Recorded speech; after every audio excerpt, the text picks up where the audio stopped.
Muy buenos días, queridos hermanos. Les invito, si tienen su Biblia a mano y quieren leerla conmigo, a que me acompañen al libro de los Hechos, el capítulo 9.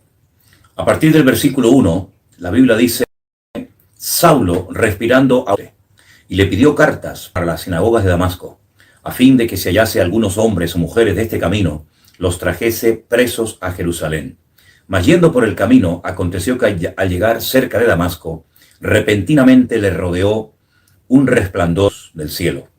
Y cayendo en tierra, oyó una voz que decía: Saulo, ¿por qué me persigues?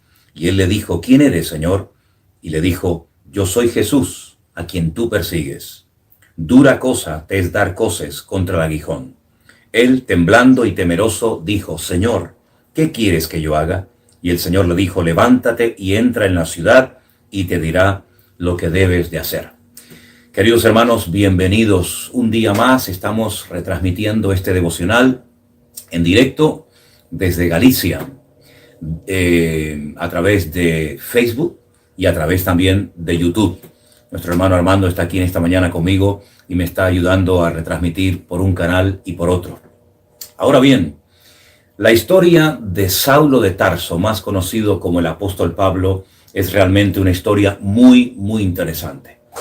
Filipenses capítulo 3, les recomendaría que leyeran en esta mañana. Ahí nos habla acerca de todas las cosas, digamos, positivas desde el punto de vista del apóstol Pablo, que él cree que tenía y que le podían abrir puertas en la vida religiosa, en la cual él se desenvolvía como pez en el agua. Él era un fanático religioso, un estricto fariseo cumplidor de la ley de Moisés. Él creía que cumplía con Dios. Incluso llegó a pensar y a creer, como lo dice en una de sus epístolas, que su deber era perseguir a los del camino, es decir, a los cristianos. Y algunos se preguntarán: ¿y si él perseguía a los cristianos, es que él no era cristiano? En ese momento no. En ese momento él era un fariseo judío, estricto cumplidor de la Torá, de la ley de Moisés.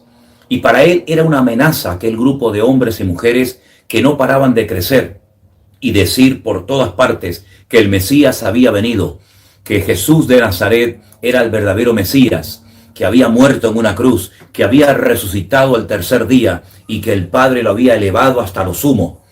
Él no podía consentir que aquella doctrina se extendiera por todo el mundo, y más que hiciera que muchos de sus ciudadanos, de sus compatriotas, de los judíos, se convirtieran a esta nueva secta o a este nuevo estilo de vida. Él estaba dispuesto a ir incluso al extranjero, iba rumbo a Damasco, capital de Siria, con tal de impedir que aquellos cristianos, que aquellos hombres y mujeres, la mayoría de ellos judíos, se hicieran seguidores de aquel tal Jesús de Nazaret. Es interesante notar que él creía que ese era su deber. ¿Cuántos religiosos están sinceramente equivocados, creyendo que verdaderamente lo que están haciendo, lo que están practicando, lo que están haciendo es verdaderamente la voluntad de Dios y nada más lejos de la realidad? ¿Cómo cambió este hombre de la noche a la mañana? Porque sin lugar a dudas en la vida de Saulo de Tarso hay un antes y hay un después. Hemos leído en Hechos capítulo 9, y pueden también leerlo en Hechos capítulo 22 y en capítulo 26 del libro de los Hechos, cómo Saulo de Tarso tuvo un encuentro, una experiencia personal con Cristo. Y eso fue lo que le cambió radicalmente la vida. Nunca digas: este hombre, esta mujer, esta familia nunca va a cambiar. Porque seguramente muchos dirían lo mismo de Saulo de Tarso. Muchos dirían: este hombre es una amenaza, este hombre es un peligro, este hombre en cuanto nos atrape nos va a llevar a la cárcel, nos va a matar, etcétera, etcétera. Sin embargo, lo que es imposible para los hombres es posible para Dios.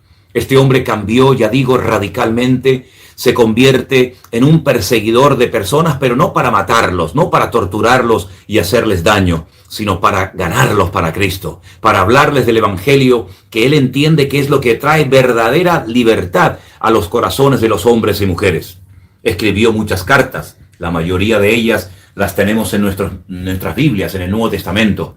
Fundó muchas iglesias, viajó por muchas partes del mundo predicando el Evangelio, y todo aquel fervor, todo aquel odio lo transformó en amor. en amor por las almas perdidas, en amor por aquellas personas perdidas que, como él, estaban en la idolatría, en el paganismo, en la santería, en la brujería, pero él sabía que en el momento en el que tuvieran un encuentro, una experiencia personal con el Señor Jesucristo, sus vidas cambiarían como la de él también cambió radicalmente.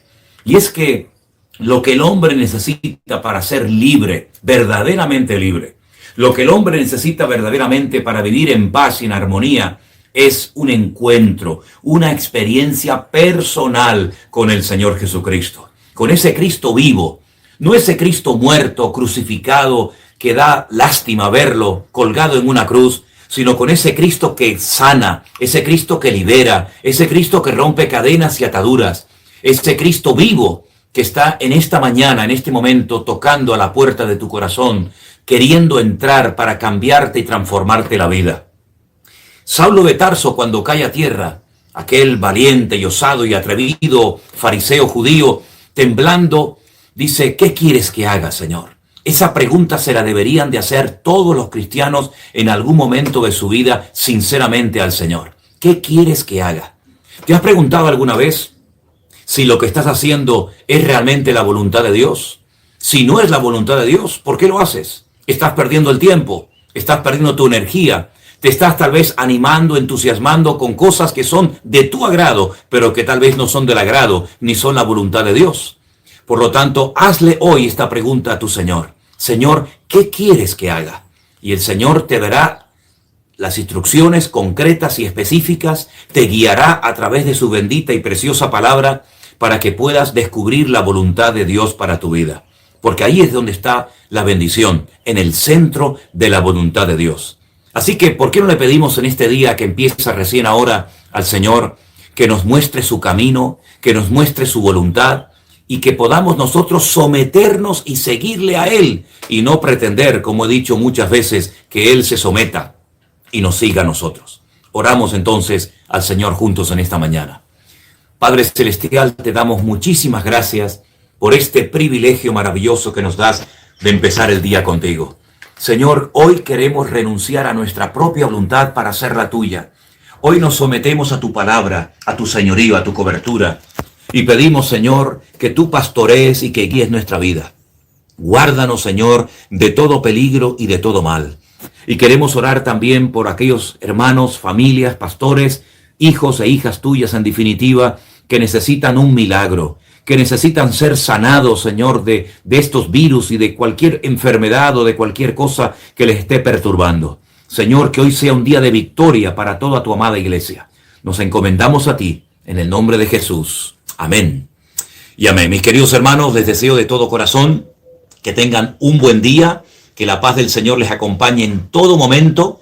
Y recuerden, en Hechos capítulo 9, en Hechos capítulo 22 y en Hechos capítulo 26, pueden encontrar toda la información acerca de aquel encuentro tremendo que Saulo de Tarso tuvo con el Señor. Léanlo hoy detenidamente, mediten en estos pasajes bíblicos y disfruten de este nuevo día de vida que hoy nos da el Señor. Dios les bendiga a todos. Les mando un saludo desde España para todos ustedes. Bendiciones.